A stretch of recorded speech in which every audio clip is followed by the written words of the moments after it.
आता menopausal Bailey असं आपण म्हणतो. बऱ्याच बायकांचं पोट हे वाढायला लागतं. हां, तर याला काय कारण आहे? तर आपलं इस्ट्रोजेन. मेनोपॉज होतो म्हणजे इस्ट्रोजेन हे स्त्रीत्वाचं हार्मोन कमी कमी व्हायला लागते त्याची पातळी.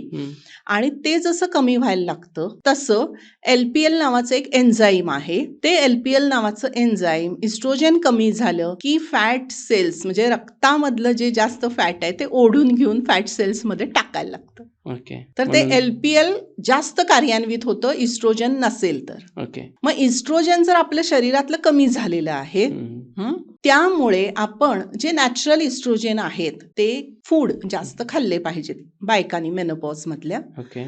याच्यामध्ये जवस आहे, तीळ आहेत आणि अळीव आहेत. हे तीनही एक एक चमचा. हळीव ज्याला म्हणतो. हा, हळीवाचे लाडू आपण करतो ना, तर ते हळीव जे आहेत ते खाल्ले पाहिजेत. ते खाल्ल्यामुळं आपलं नॅचरल इस्ट्रोजन वाढतं. म्हणजे लसूण पण आला त्याच्यामध्ये किंवा वेगवेगळी कडधान्य आली, सोयाबीन आलं, यामुळं नॅचरली इस्ट्रोजन थोडंफार वाढतं. आणि खूप वाढून पण काही उपयोग नाहीये, पण थोडं वाढतं आणि त्याच्यामुळे आपल्याला फॅट डिपॉझिशन कमी होतं आणि मग मेनोपॉझल बेली म्हणतो ते होणार नाही.